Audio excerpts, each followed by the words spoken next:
বাঙালি খানায় সবাইকে স্বাগত জানাই। আপনারা তো অনেকভাবে খাসির মাংস রান্না করে খেয়েছেন। একবার আমার মতন করে সহজ পদ্ধতিতে আপনিও শিখে নিতে পারবেন ছোট ছোট টিপস সহ। তবে সম্পূর্ণ ঘরোয়া উপকরণ দিয়ে কিভাবে আমি এখানে খাসির মাংস রান্না করলাম, চলুন সেটা একবার দেখে নিয়ে যাক ভিডিওর মাধ্যমে। এতটাই সুস্বাদু হয়েছিল খেতে, আপনি একবার রান্না করলে বারবার রান্না করবেন।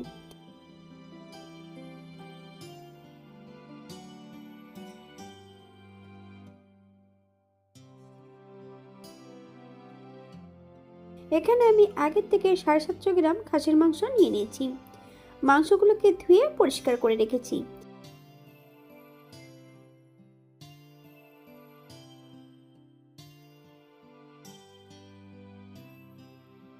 রান্না করার জন্য আমি একটা কড়াইতে বেশ কিছুটা সরষের তেল অ্যাড করে নিয়েছি। তেল গরম হওয়া পর্যন্ত অপেক্ষা করতে হবে।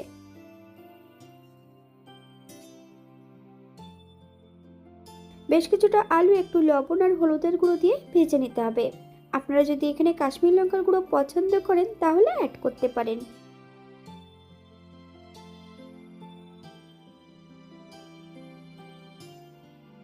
এই পর্যায়ে তেল থেকে সম্পূর্ণ আলুগুলো তুলে নেব। আপনারা এর থেকে কম বেশি ভেজে নিতে পারেন। একই তেলে রান্না করব। ফোড়নে রেখেছি সাদা জিরে। ফোড়ন থেকে সুগন্ধ বেরোলে বেশ কিছুটা পেঁয়াজ অ্যাড করে দেব।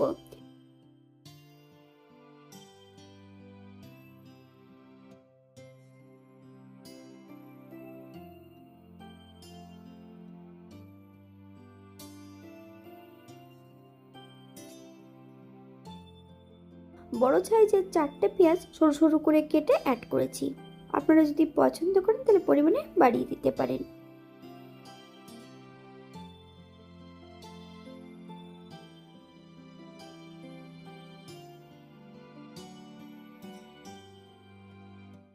এক চামচ লবণ, আপনার স্বাদ অনুসারে লবণটা অ্যাড করবেন।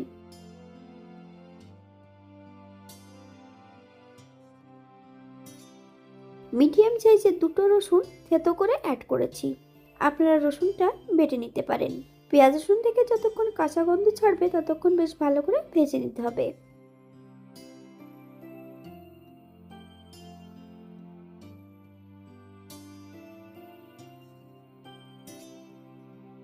আপনারা একবার স্ক্রিনের দিকে ফলো করবেন।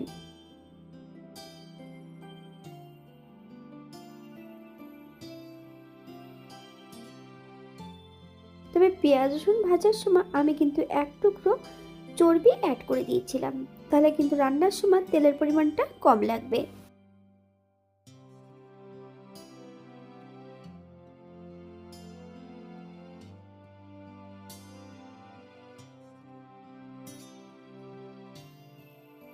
আগের থেকে এখানে বেশ কিছুটা মশলা বেটে রেখেছি।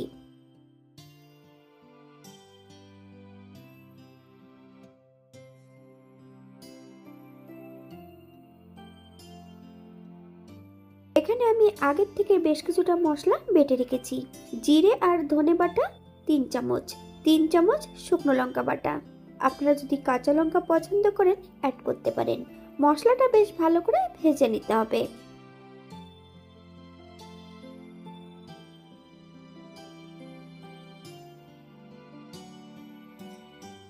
ছোট চামচের 1 চামচ হলুদের গুঁড়ো,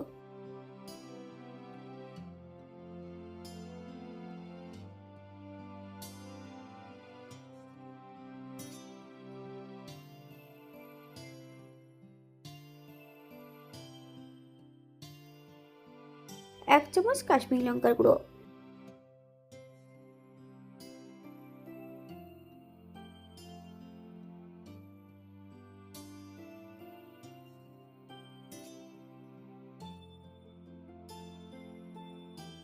দু চামচ আদা বাটা,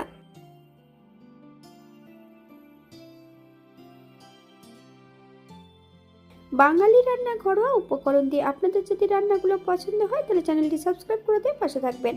পাশে থাকা বেলটি বাজিয়ে দেবেন, নইলে নিত্য নতুন রান্নার নোটিফিকেশন পাবেন না। আমার এই চ্যানেলে আমিষ, নিরামিষ এবং বিভিন্ন ধরনের খাসির মাংসের রেসিপি দেওয়া আছে। আপনাদের যদি পছন্দ হয় তাহলে চ্যানেলটি ঘুরে একবার দেখে নেবেন। মশলা ধোয়া বাটি থেকে বেশ কিছুটা জল অ্যাড করব। মশলা থেকে যতক্ষণ তেল না ছাড়ছে ততক্ষণ বেশ ভালো করে মশলাটা কষিয়ে নিতে হবে।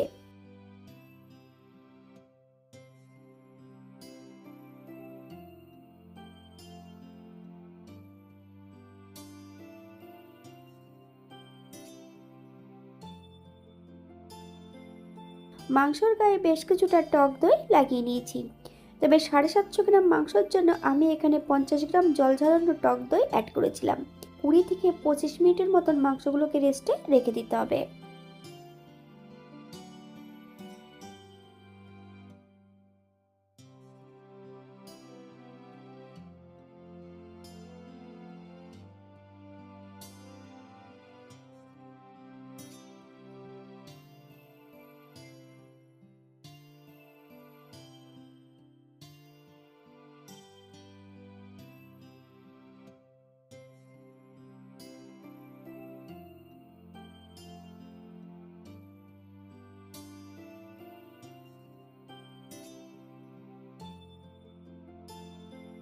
গ্যাসের ফ্লেমটা লোতে রেখে সম্পূর্ণ মাংসগুলো অ্যাড করে দেব।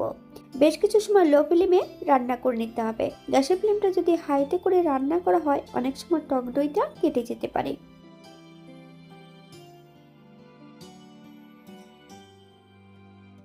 আপনারা একবার স্ক্রিনের দিকে ফলো করবেন।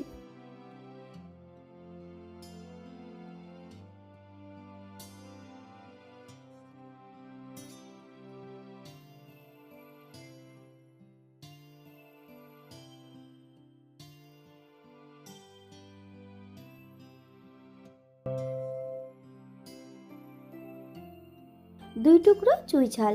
আপনারা যদি পছন্দ করেন তাহলে পরিমাণে বাড়িয়ে দিতে পারেন। যাদের চুই ঝাল নেই তারা এখানে কিন্তু গোলমরিচ 80% গুঁড়ো করে অ্যাড করতে পারেন।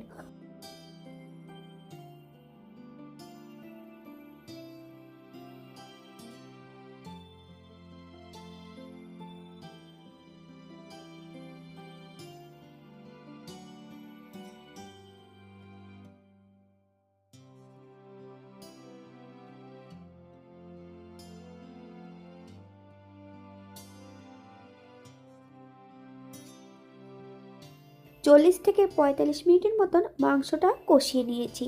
বেশ কয়েকটা কাঁচা লঙ্কা অ্যাড করেছিলাম। আপনারা যদি পছন্দ করেন তাহলে পরিমাণে বাড়িয়ে দিতে পারেন। গ্যাসের ফ্লেমটা অফ করে দিয়ে সম্পূর্ণ মাংসগুলো প্রেসার কুকারে অ্যাড করে দেব। প্রেসার কুকারে 2টো হুইসেল দিয়ে নিতে হবে। 10 মিনিটের জন্য প্রেসার কুকারটাকে স্ট্যান্ডিং টাইম দিতে হবে। তারপর একই পাত্রে আমি আবার রান্না করে নেব।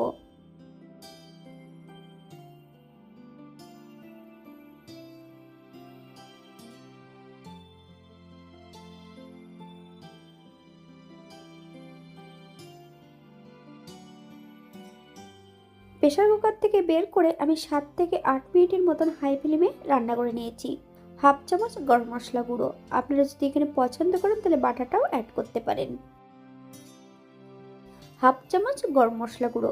হাই ফ্লেমে বেশ কিছু সময় রান্না করে নিতে হবে।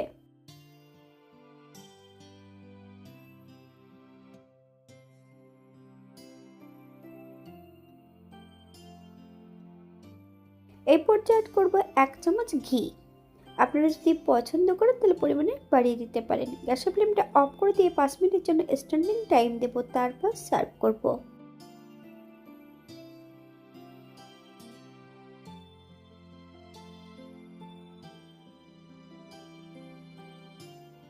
এটা দেখতে যেমন ভারী সুন্দর হয়েছিল, এটা গরম ভাতে বা রুটি, পরোটা, লুচি সবকিছুর সঙ্গে অসম্ভব ভালো লাগবে। আপনারা বাড়িতে একবার একই পদ্ধতিতে বানিয়ে নেবেন। আমি এখানে যে উপকরণগুলো অ্যাড করেছি আপনারা এর থেকে কম বেশি করে নিতে পারেন।